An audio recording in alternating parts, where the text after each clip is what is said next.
Olá, então, caríssimos, vamos para o nosso quarto caderno de estudos. Este que é o caderno de patrologia. Lembrando que é uma resenha das perguntas que foram apresentadas aí no fórum. E ela vai ser muito importante, obviamente, para a nossa prova.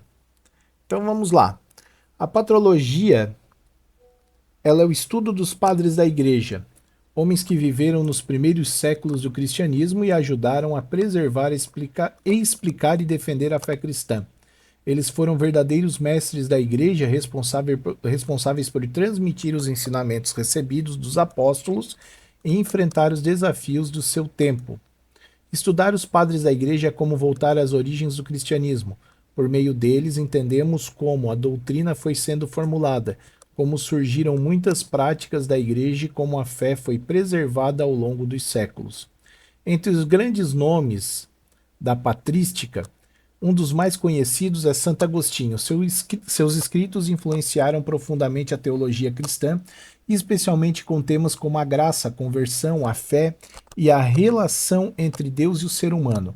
Até hoje, suas obras continuam sendo estudadas em seminários, universidades e comunidades cristãs em todo o mundo.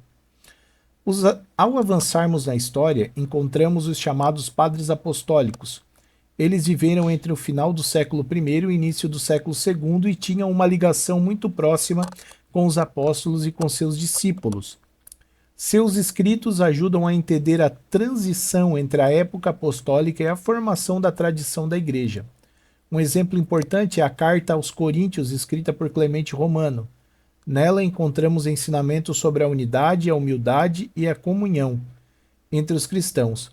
Mesmo passados quase 2000 anos, essa mensagem continua extremamente atual. Depois vieram os padres apologistas. Eles viveram principalmente no século II e tiveram uma missão muito especial: defender a fé cristã das acusações feitas por pagãos, judeus, filósofos da época. Eles mostraram que a fé e a razão não são inimigas, mas podem caminhar juntas. Essa é uma lição muito importante para os nossos dias. Assim como eles precisaram explicar e defender a fé diante das críticas do seu tempo, nós também somos chamados a testemunhar nossas convicções com respeito, inteligência e diálogo. Chegando ao século III, encontramos figuras marcantes como Tertuliano. Ele teve um papel importante no combate às heresias e na defesa das tradições recebidas dos apóstolos.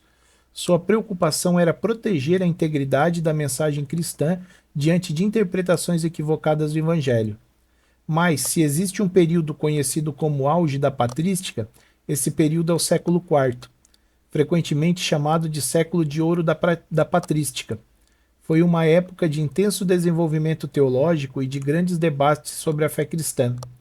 Nesse contexto surgiram gigantes da fé, como Atanásio de Alexandria e Ambrósio de Milão. Eles ajudaram a defender a doutrina cristã diante das heresias que ameaçavam a unidade da Igreja. Questões fundamentais como a Trindade, a divindade de Cristo e a ação do Espírito Santo foram aprofundadas nesse período.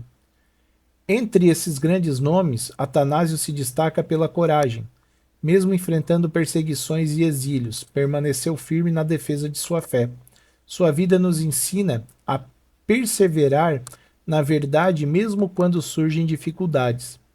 Outro personagem indispensável é São Jerônimo. Sua maior contribuição foi traduzir a Bíblia para o latim, produzindo a famosa Vulgata. Graças ao seu trabalho, as escrituras puderam ser mais amplamente difundidas entre os cristãos do Ocidente. Também surgiram duas importantes escolas de interpretação bíblica.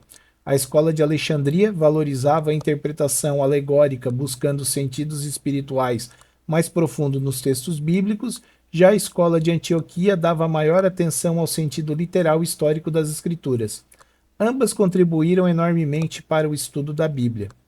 No século V, encontramos a figura de São Leão Magno.